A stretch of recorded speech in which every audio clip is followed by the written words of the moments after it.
So we're here today in sunny London on Embankment, where I've come out to ask some of the public a couple of questions about nutrition, and in particular this afternoon about celiac disease, and this is what we found. Coeliac disease is, am I right in saying it's an intolerance to wheat and things like that? You can't eat gluten and maybe other things, but that's as far as I'm aware. Yes, I've heard of it, and it's somebody, isn't it, allergic to wheat and stuff like that, yeah. Or the grain. Yeah, as far as I know, celiac is an allergy to wheat. I'm not so sure, I don't know how to explain it, but it's basically when you've got some trouble with your stomach and you've got to rush to the toilets. I'm presuming it's a intolerance to wheat and gluten and lactose, I think. I mean, I eat all that type of stuff, and I'm borderline celiac, and I just take lots of antispasmodic pills. Well, celiac is wheat and, is it celiac sort of wheat and, there's so many nowadays, you know. Coeliac disease is when, or my understanding of it is when you've got like an intolerance to wheat and a couple of other things that kind of makes you feel quite ill. Does it lead to bowel cancer? I'm not sure if it leads to bowel cancer or something like that as well. So that was really interesting to gauge a better understanding of what people know about celiac disease. So what I'm going to do now is try and give a bit of an overview of the condition. So celiac disease, it's an autoimmune disease triggered by the ingestion of gluten, which is a protein found in wheat and rye, barley and oats. And when gluten is eaten, it often causes symptoms associated with celiac disease, but not always. And what happens is there's damage to the lining of the small intestine or the gut, which can result in other health complications. When gluten is excluded from the diet, then there is clinical improvement. And celiac disease, it can manifest itself during any point in life, during childhood as well as adulthood. So we went back out onto the streets of London to ask the public what they thought the treatment for celiac disease was. And this is what we found.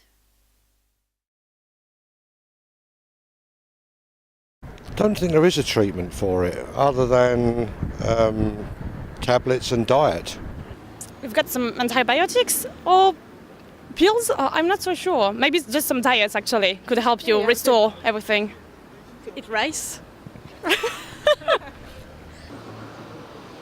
In the treatment of celiac diseases, you just have to avoid certain foods, but I don't know if there's medicines or anything you can take to make it better. You know, I'm not sure, to be honest. Don't eat wheat. Avoid all products containing wheat, I would imagine.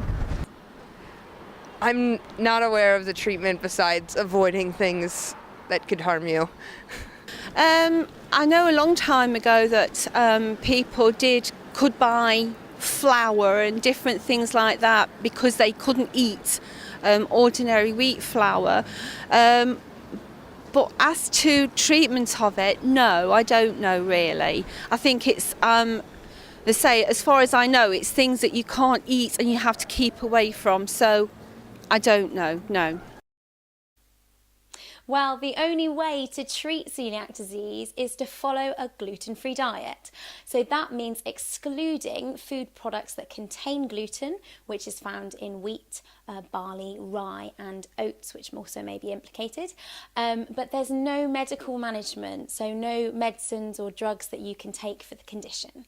To find out more information on the treatment of celiac disease, make sure you check out the website.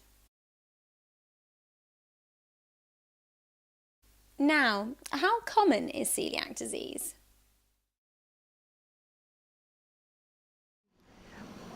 I know that more and more people have been found to have it just because there's higher awareness, but I don't know the ratio.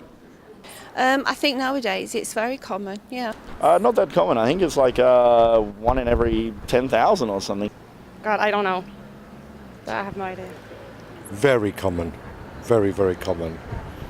Fairly common. I know about 3 people that have got it, and they have to use, I think I'm right in saying, like a semolina type grain rather than wheat when they're making cakes and that sort of thing. Once upon a time, it was thought that celiac disease just affected children, particularly of Caucasian populations. But what we now know is celiac disease affects populations from all ethnic minorities and backgrounds, and it's thought to affect 1% of the UK population. And it can occur at any age, so during childhood through to adulthood. So if you have any reason to suspect that you have the condition, it's really important that you go and speak to your GP. So for more information about celiac disease, please click on the link below and make sure that you subscribe to DINE by clicking the link above.